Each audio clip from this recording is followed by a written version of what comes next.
যখন আমার এই এপিসোডটা আপনারা দেখেছেন তখন নির্বাচনের ফলাফল পাইয়া গেছেন মনে হয় সবাই। বিএনপি যা প্রেডিক্ট করেছিল তাই সম্ভবত পাইছে। 200-র বেশি সিট, কোথায় যেন দেখলাম 208টা। বিএনপি সরকার গঠন করবে। আমাদের তো বিজয়ী দলকে মুক্ত কণ্ঠে অভিনন্দন জানানো উচিত, তাই না? কিন্তু জানাইতে পারতেছি না মুক্ত কণ্ঠে। অভিনন্দন জানাই, অভিনন্দন জানাবো, কিন্তু মুক্ত কণ্ঠে জানাইতে পারতেছি না, কারণ আজকে আপনারা জিতছেন কিন্তু ইতিহাস অন্যদিকে হাঁটতেছে। কিছু বিষয়ের কারণে এই ভোটের গায়ে এমনভাবে কালি লেগে গেছে যে এটা খুবই খারাপ একটা কাজ হয়েছে। খারাপ কাজটা কি সেটা আমরা আস্তে আস্তে আলাপ করব। এইটার দরকার ছিল না এইভাবে কারচুপি করার। ভোটটা সুষ্ঠু হয়েছে কিন্তু রেজাল্ট সুষ্ঠু হয় নাই। 10:30 পর্যন্ত রেজাল্ট আসতেছে আসতেছে, মোটামুটি 2 জোট পাশাপাশি আগাইতেছে, 3-4টা সিটের গ্যাপ। কখনো এই জোট একবার আগে, কখনো আরেক জোট একবার আগে, তারপরে সব বন্ধ বেশ কিছুক্ষণ, ঘন্টা দুয়েক। তারপরে তত্তর তত্তর তত্তর তত্তর করে বিএনপি আগে যেতেছে। আর জামাত জোট মনে হয় ঢাকার জ্যামে আটকেছে, আর নড়ে না, নড়ার চড়ার কোনো নাম নাই। ওইখানেই থাকলো। 40 থেকে বিএনপি 208 হইল। আচ্ছা বলেন তো, কখনো এভাবে ডেটা ফাংশন করে? ভোটের সব তো ডেটা, অঙ্ক, এটা কি এইভাবে ফাংশন করে? মানে এটা বিজ্ঞানের কথা, হ্যাঁ, ব্রেনটের কথা আর কি, এডুকেশনের কথা। এগুলো তো র্যান্ডম নাম্বার। যেভাবে ভোটের রেজাল্ট ঘোষণা করা হয়েছে এর কোনো প্যাটার্ন মানে নাই। আপনি এই ডেটা যে কোনো ম্যাথমেটিক্যাল স্ট্যাটিস্টিক্যাল মডেলে ফেলেন, তারপরে দেখবেন এটা ম্যানিপুলেশন হয়েছে। একদম সেই অঙ্কে কষে এটা বুঝাই দেওয়া যাবে। আমি বুঝাই বলি একটা, ধরেন এটা 300 সিট, তাই না? 2 জোটের সাপোর্ট মোটামুটি কাছাকাছি।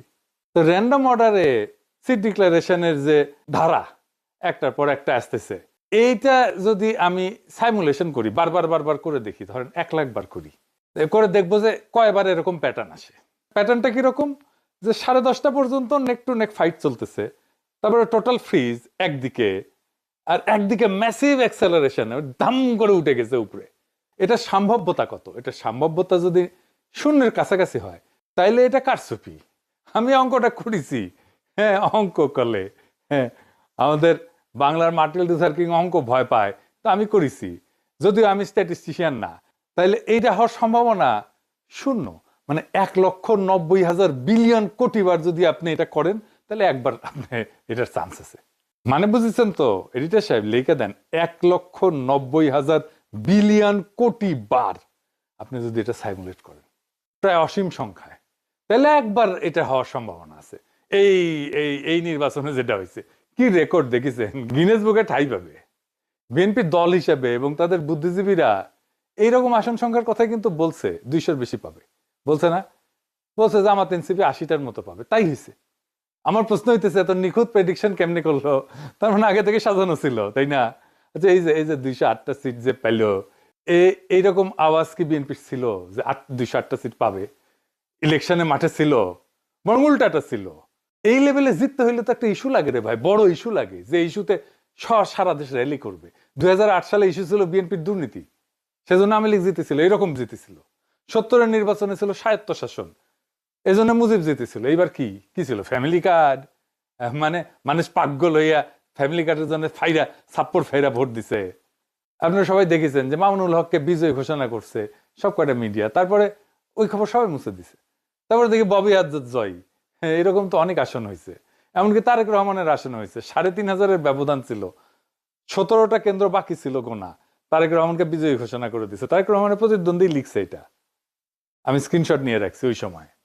খুলনাতে মিয়া গোলাম পারোয়ার কত ভোটে হারছে জানেন? 2,000 ভোটে মাত্র। শুধু জামাত 5,000-এর কম ভোটে হারছে এরকম আসনের সংখ্যা কত জানেন? 53টা। মূলত এই 53টা আসনে কারচুপি করে হারানো হয়েছে জামাতকে।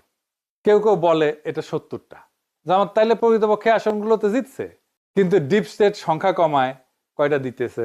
70টা না কয়টা যেন দিতেছে, খয়রাতি। এটা তো বিএনপির শক্তি না, এটা ডিপ স্টেট, আওয়ামী লীগ আর প্রশাসনের শক্তি। তার উপরে ভর করে তারেক রহমান দেশ চালাবে। কেমন চালাবে বুঝেন? আমাদের প্রতিপক্ষ তো বিএনপি না, আমাদের প্রতিপক্ষ BNP plus Awami League plus deep state plus India. প্রয়াত ডক্টর আলী আকবর খান অর্থনীতিবিদ ছিলেন, সাবেক আমলা এবং তত্ত্বাবধায়ক সরকারের উপদেষ্টাও ছিলেন সাবেক। ওনার একটা বই আছে, অবাক বাংলাদেশ, বিচিত্র ছলনাজালের রাজনীতি। ওইটাই উনি লিখছেন যে কিভাবে নির্বাচনের ফল বদলায় দেওয়া হয়। উনি লিখেছেন কারচুপি হয় ভোট গণনার পর্যায়ে এবং ফলাফল ঘোষণার ঠিক আগের মুহূর্তে। বুঝিস একই জিনিস ঘটেছে না? অধিকাংশ ক্ষেত্রে দেখা যায় ভোট গ্রহণ শেষ হওয়ার পর যখন গণনা শুরু হয় তখন বিরোধী দলের পোলিং এজেন্টদের ভয়ভীতি দেখায় বা প্রশাসনের সহায়তায় কেন্দ্র থেকে বের করে দেওয়া হয়েছে না? বের করে কুমিল্লা ৮ বরুড়ার একটি সমস্যা আমরা তুলে ধরেছি। সেখানে আজকে বিশেষভাবে ভোট শুরু হওয়ার কিছুক্ষণ পর থেকেই আমাদের ৩০টা সেন্টারের এজেন্ট থেকে তারা বের করে দেয়। রিটার্নিং অফিসারের পক্ষ থেকে দেই দিচ্ছি করে এবং পদক্ষেপ নিচ্ছি করে কথা বললেও কোনো পদক্ষেপ তিনি কার্যকর করতে পারেন নাই। এখন পটুয়াখালী মির্জাগঞ্জে এরকম সমস্যা আছে। আপনারা শরীয়তপুরেও একটি সমস্যা আছে, সেখানে বিভিন্ন আসনের সমস্যা তৈরি করেছে তারা। গোপালপুরের অধিকাংশ কেন্দ্রে এজেন্ট বের করে দিয়েছে, এরকম তথ্য আমাদের কাছে এসছে। পোলিং এজেন্টদের অনুপস্থিতিতে যখন ভোট গণনা করা হয় তখন আসল জনমত প্রতিফলিত হওয়া কঠিন হয়ে পড়ে। উনি লিখেছেন যে রিটার্নিং অফিসারের কার্যালয়ে, মানে যে ডিসি আর কি, সে রিটার্নিং অফিসার হয়।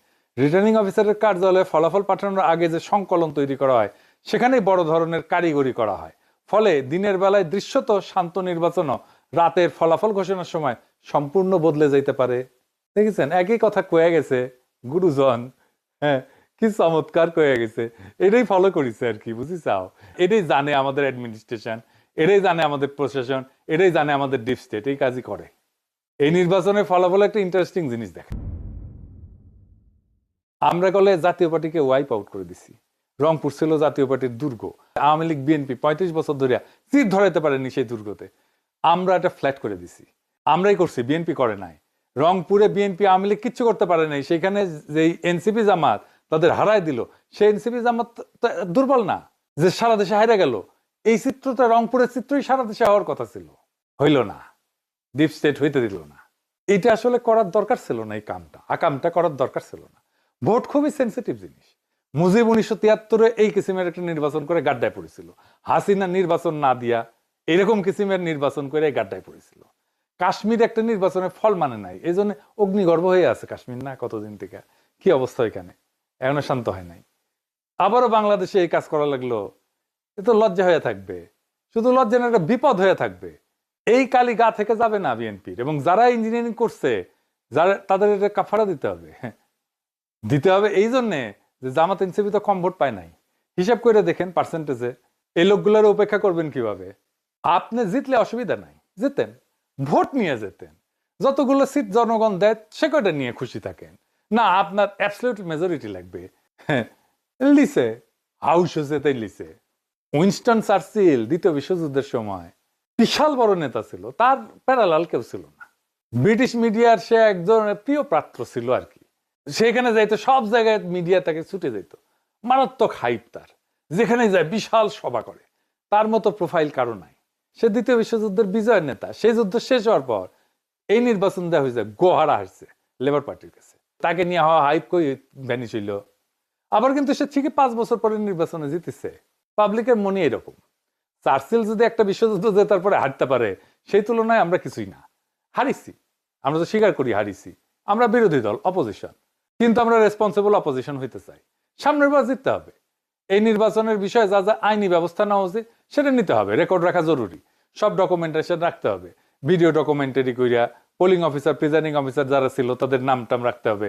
নির্বাচন কমিশনে কারা কারা দায়িত্ব ছিলেন সবকিছু সহ প্রত্যেকটা কেন্দ্রে ভোটের ফলের কপি রাখতে হবে, স্বাক্ষর করা কপি। এই নির্বাচনে যা যা অনিয়ম হয়েছে সেটা ভিডিও ডকুমেন্টারি, ক্লিপ, অডিও সব আর্কাইভ করে রাখতে হবে। যে সমস্ত প্রার্থীকে হারায় দেওয়া হয়েছে তাদের পোলিং এজেন্টদের, কর্মীদের সাক্ষাৎকার ডকুমেন্ট করা উচিত। তারপর নির্বাচনের ক্যাম্পেইন করার সময় নারীদের উপরে যে হামলা করছে বিএনপি, সেগুলো ডকুমেন্টেশন থাকা উচিত। এই নির্বাচনে আমরা যে হাইট তুলছিলাম সেটা তুলনাহীন। সেই জন্য সবাইকে আন্তরিক ধন্যবাদ। অসম্ভব কাজ করছেন আপনারা। কিন্তু সেটাকে ব্যালটে নিয়ে যাওয়ার জন্য যে আরো কিছু করণীয় ছিল সেটা আমরা ঠিক মতো করতে পারি না। এটা স্বীকার করা ভালো, বা করতে পারি নাই। ভোট কেন্দ্রগুলোতে পর্যাপ্ত কর্মী দেওয়া যায় নাই। বেশ কিছু আসনে বিদ্রোহী প্রার্থী ছিল, এটা আমাদের জন্য সমস্যা করছে। কোনো মিডিয়া নাই আমাদের সাথে, কেউ আমাদের কথা বলে না, লিখে না। ইলেকশন ক্যাম্পেইনে ইন্ডিয়া ইস্যু যেভাবে আসা দরকার ছিল সেভাবে আসে নাই। আমি জানি না কেন ওনারা আনেন না। ইন্ডিয়ারে অখুশি করবেন কিনা, ইন্ডিয়া যদি অখুশি হয়ে যায় সেটা ভেবে যদি না বলে থাকেন তাহলে তাদের বিপদ। নারীদের একটা রিজার্ভেশন ছিল, এটা কাটে নাই।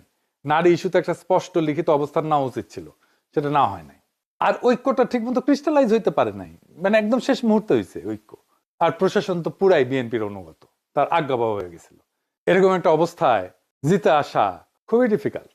তারপরে ক্যাম্পেইনটাকে আমরা এমন একটা জায়গায় পৌঁছায় নিয়েছিলাম যেখান থেকে মনে হয়েছে যে আমরা জিতে যাব, এবং আমাদের তো খুবই ভালো রেজাল্ট করার কথা ছিল। বিএনপিকে জিতলে খুব মার্জিনালি জিততে হতো। এখন কি করা উচিত জামাত এনসিপির? এখন করণীয় হইতেছে তিনটা রাজনৈতিক এজেন্ডাকে কেন্দ্র করে জোটের রাজনৈতিক ভিত্তিকে সংগঠিত করা। এক নাম্বার, একটা রেসপন্সিবল অপোজিশনের ভূমিকা নেওয়া।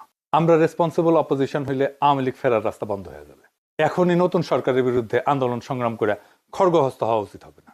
আমরা দেখি কি ডেলিভার করতে পারে বিএনপি। এই সরকার চালানো বিএনপির জন্য হানিমুন পিরিয়ড হবে না, অত্যন্ত জটিল হবে সরকার চালানো। আর যা যা প্রতিশ্রুতি দিছে সেগুলো ডেলিভার করতে ওদের ঘাম ছুটে যাবে।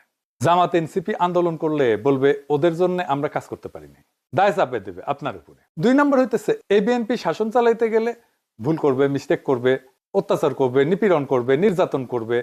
আপনারা একটা হাসিনা টু রেজিম দেখতে পারবেন।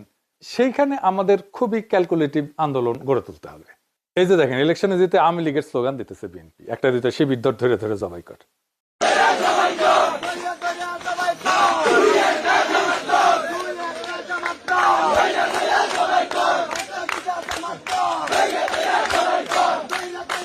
বিজয়ের উল্লাস চলতেছে দুবাই স্কুল। শুনেছেন? শুধু তাই না, আজকে শিবির নেতাদের বাসায় হামলা করতেছে।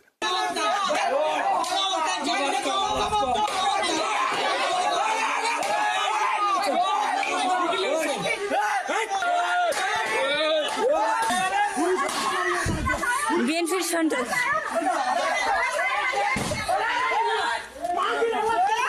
বিএনপির সন্ত্রাস সকল।